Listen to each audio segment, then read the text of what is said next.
اظہر جاوید صاحب from PMLN. بہت بہت شکریہ اظہر جاوید صاحب آپ کے وقت کے لیے. ویسے اظہر جاوید صاحب بڑے نامور صحافی بھی ہیں, تجزیہ کار بھی ہیں. شیلا رضا صاحبہ ہمیں کچھ لمحوں میں جوائن کر لیں گی from People's Party. Let's start the discussion. Azhar Javed صاحب شکریہ آپ کے وقت کے لیے. اظہر صاحب دیکھیں, پاکستانیوں کو پتا ہے کہ ہر دوسرے تیسرے سال سیلاب آ رہا ہے پچھلے 20-30 سالوں سے. پاکستانیوں کو پتا ہے کہ کتنا نقصان ہوتا ہے. پچھلے سیلاب میں وزیر اعظم نے بتایا $30 ارب سے زائد کا نقصان ہوا. پوری دنیا میں ہم نے پھر بتایا کہ ہمارا کتنا نقصان ہوا ہے. ہمارے کاربن ایمیشنز 1% کے قریب ہیں اور ہمارا نقصان اتنے زیادہ % کے اوپر ہو رہا ہے. لیکن آج بھی ہم دیکھتے ہیں کہ جو روٹ کاز ہے وہ یہی ہے کہ جو غیر قانونی تعمیرات راوی کے اوپر, راوی کے بیڈز کے اوپر ہوئی ہوئی ہیں. فوٹیجز اگر پروڈیوسر صاحب چلائیں گے تو آپ کو نظر آئے گا سر کہ وہاں پہ باڑے بنے ہوئے ہیں, ہاؤسنگ سوسائٹیز بنی ہوئی ہیں. کس طریقے سے, کیونکہ راوی میں شاید پہلے کبھی کسی نے اتنا پانی دیکھا ہی نہیں تھا جتنا آج دیکھا جا رہا ہے.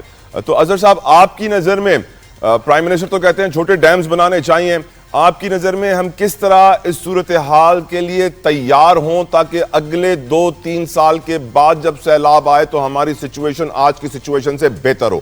اظہر جاوید صاحب. اچھا, بہت شکریہ طلعت صاحب. صورتحال یہ ہے کہ اس وقت ایک قدرتی آفت نے پاکستان کو اپنے گھیرے میں لیا ہوا ہے. جو پنجاب کے عوام ہے, KPK کے عوام ہے, وہ اس وقت جس صورتحال سے گزر رہے ہیں وہ ہماری جو اس وقت نیشنل ہمیں یونٹی کا سبق دیتے ہیں. کیونکہ جو پانی ہے, پانی پہ کسی کا کنٹرول نہیں ہے, پانی کسی بھی طرف آ سکتا ہے. ہم نے دیکھا پہلے سندھ میں بھی سیلاب کی صورتحال تھی اور اسی سیلابی صورتحال کی وجہ سے بہت نقصان ہوا تھا کچھ سال قبل.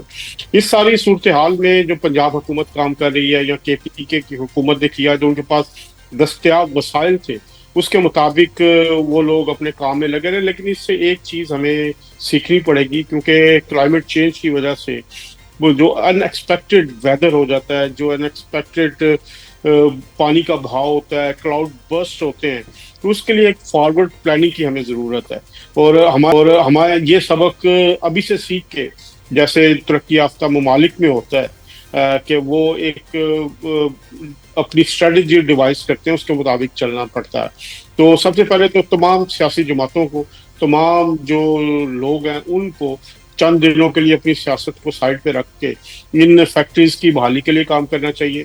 پنجاب حکومت کی اگر ہم بات کریں تو پنجاب حکومت کی وزیر اعلیٰ مریم نواز شریف صاحبہ نے گزشتہ روز سے ہم ان کو دیکھ رہے ہیں کہ وہ نکلی ہوئی ہیں گراؤنڈ میں. اور ابھی کچھ دیر قبل میں ایک نوٹیفکیشن بھی دیکھ رہا تھا کہ جو صوبائی وزراء ہیں ان کی ڈیوٹیز مختلف ضلعوں میں لگا دی گئی ہے.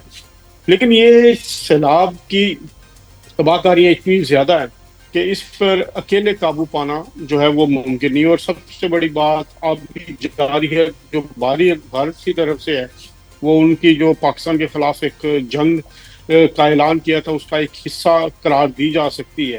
اس کے بارے میں پہلے تو یہ ہوتا تھا کہ پہلے اطلاع ملتی تھی کہ فلاں دریا میں اتنا بہاؤ ہوگا اور اتنے دن میں یہ پاکستان میں پہنچے گا, تو اس کے مطابق انتظامات کیے جاتے تھے. لیکن کیونکہ ہم نے دیکھا کہ جب سے پاکستان نے مارکا حق کیا ہے بھارت کے خلاف, اس وقت سے بلکہ اس سے قبل بھی انہوں نے پاکستان کے ساتھ جو آبی معلومات ہے اس سے شیئر کرنے سے انکار کیا. تو یہ ایک مشکل وقت ہے تمام قوم کو, چاہے وہ KPK میں ہو, پنجاب میں ہو, سندھ میں ہو, بلوچستان میں ہو. تمام متاثرین کے لیے ہمیں آگے بڑھ کر ان کی مدد کرنی چاہیے. اور خاص طور پہ بھی جو آپ نے ہاؤسنگ سوسائٹیز کی بات کی, دریائے راوی کے گرد جو روڈا کے تحت جو سوسائٹیز تھیں یا جو اس سے پہلے بن چکی ہیں, بارے میں سوالات پہلے اٹھائے جاتے رہے اور مختلف اوقات میں اس میں بات ہوتی رہی ہے. راوی کا گزشتہ چند سالوں سے ایک سکڑ گیا تھا, اس کی پانی اتنا بہاؤ نہیں تھا. لیکن جب آپ پہلی دفعہ آیا ہے تو ہمیں نظر آ رہا ہے, ہمیں اپنی خامیوں میں, کہ جو ہاؤسنگ سوسائٹیز کے بائی لاز کو بائی پاس کیا گیا تھا اس کے نتائج اب ہم بھگت رہے ہیں.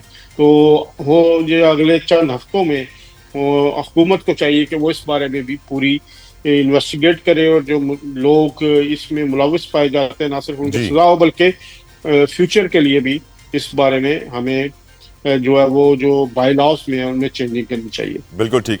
شیلا صاحب آپ کو میری آواز کلیئر آ رہی ہے میڈم؟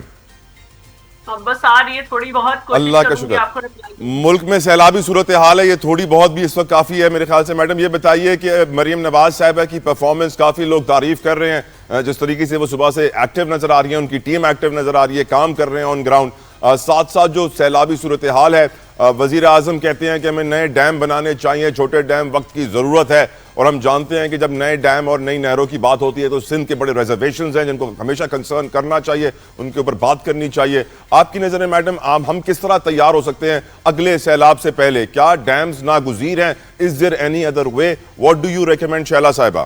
Thank you. مجھے طلحہ جتنی بات سمجھ آئی ہے اس میں یہ بات کروں گی کہ سب سے پہلے تو جو بھارت نے آبی جارحیت کی ہے اور ان کے ہاں بھی سیلاب آیا، لیکن اس طرح سے انہیں شگاف نہیں ڈالنے پڑے، کچھ نہیں کرنا پڑا، اور انہوں نے وہ پانی جو پہلے بھی روکا ہوا تھا اپنی جارحیت کر کے، اس کپ کے ساتھ ایک دم پاکستان کے لیے کھولا. اور بظاہر انہوں نے بڑی سیاست دکھائی کہ جو سیلاب کمشنر ہوتے ہیں، فلڈ کمشنر، ان کے بجائے انہوں نے فون کیے 2 دفعہ ایک ہی ہفتے میں، لیکن بہت سارا پانی جو انہوں نے روکا ہوا تھا اور نارملی وہ نہیں بھیج رہے تھے، ان سب کے ساتھ یہ بھیجا گیا ہے. اور یقیناً کہ یہ ایک ہمارے لیے، پورے پاکستان کے لیے ایک بڑا سوال ہے، اور حکومت کا کام ہے کہ وہ یہ کریں. اور فوج بھی رینجر فوج بھی طلب کی ہوئی ہے، اور کیونکہ حکومت کے پاس جو ہوتے ہیں وہ فیسیلیٹیشن کے وسائل ہوتے ہیں، جس طرح کی ٹریننگ فوج کی ہے، سپاہی ہیں جتنی تعداد میں وہ نہیں ہوتی، تو ان کو لینا ہوتا ہے ان کو، اور رضاکار کو بھی بلایا جاتا ہے. تو یہ اچھی بات ہے کہ وہ خود نکل کے کریں، کیونکہ وہاں پر لوکل گورنمنٹ کا بھی فقدان ہے اور بھی بہت سے مسائل ہیں. جیسے آپ دیکھیں کہ 3.5 گھنٹے کراچی میں جتنی بارش ہوئی ہے اس سے 100 ملی میٹر زیادہ 3 دن وہاں پہ بارش ہوئی ہے. سیالکوٹ میں یہاں پہ 3 گھنٹے میں بارش جتنی ہوئی اس سے تو 100 ملی میٹر زیادہ 3 دن میں ہوئی ہے ٹوٹل. لیکن سیالکوٹ کو آپ دیکھ لیں، ڈوب گیا، ناروال وغیرہ.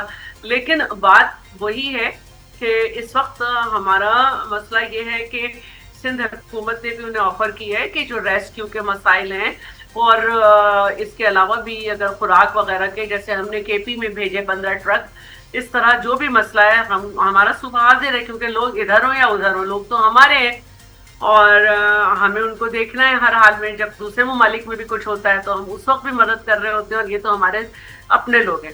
اب رہی بات ڈیم کی، تو 18ویں ترمیم کے بعد دیکھیے ڈیم ہر جگہ نہیں بنتا، اس کے لیے ایک مناسب جو ہے وہ جگہ ہوتی ہے، اور اس کے لیے ضروری ہے کہ جہاں تمام صوبے چھوٹے ڈیمز بنائیں، جہاں بڑے ڈیم کی ضرورت ہے اس کو بھی دیکھیں گے. لیکن سب سے بڑی جو بات ہے اس وقت پورے پاکستان کی جو سب سے بڑا مسئلہ ہے وہ ہماری کوسٹل بیلٹ جو ہیں، جو ہمارے ریور بینکس ہیں، ان کے اوپر، کیونکہ ستلج بھی سوکھا ہوا تھا، ساری چیزیں سب تھی، تو لوگ جو ہے نا ان پہ آباد ہو گئے ہیں. اور جیسے ہمارے یہاں غربت ہے تو لوگ بہت زیادہ یہ جو دریائی زمین وغیرہ ہوتا ہے اس پہ آباد ہو جاتے ہیں. بڑے لوگ تو خیر اس پہ سوسائٹیز بنا لیتے ہیں، لیکن چھوٹے لوگ آباد ہو جاتے ہیں جنگل میں. جس طرح فارسٹ میں لکڑیاں کاٹ کے لوگ اپنا گزارا کر رہے ہوتے ہیں، فارسٹ ختم کر رہے ہیں. اسی طرح ایک بل اس وقت ہماری اسٹینڈنگ کمیٹی سے اپروو ہوا ہے، لوگ گلیشیئر کاٹ رہے ہوتے ہیں اپنے روزگار کے لیے، غربت بھی ہے. تو یہ ساری چیزیں ہمیں پورے ملک میں دیکھنی ہوں گی کہ ہمارے نالے، ہمارے جو جن کو کہیں گے آبی گزرگاہیں، ہماری آبی گزرگاہیں جو ہیں ان کو ہم واگزار کرائیں، ایویکویٹ کرائیں. اور فی الحال تو اس وقت ہمیں لوگوں کو بچانا ہے اور ان تک خوراک پہنچانی ہے. تو اس کام کے لیے سندھ حکومت نے بھی بات کی ہے. اور طلحہ آپ کا تعلق جو ہے وہ میڈیا سے ہے، تو آپ کو یہ تو معلوم ہوگا کہ سندھ نے بہت زیادہ چھوٹے ڈیمز بنائے، اور جس کی وجہ سے ہمیں ایک آسانی ہے. ایک تو یہ کہ عمر کوٹ وغیرہ میں ہمیں چارہ وارہ اگانے میں آسانی ہو رہی ہے، پانی جو وہاں پہ نہیں تھا اس کے لیے بھی وہ بھی ہم بہتر کر چکے ہیں. تو ڈیمز چھوٹے بننے چاہیے، اور نالوں کی صفائی ہونی چاہیے، نہروں کی صفائی ہونی چاہیے، اور ہمت کرنی پڑے گی، کیونکہ کراچی میں بھی یہی ہے کہ آئی تھنک کچھ لائن میں ڈسٹربنس ہے.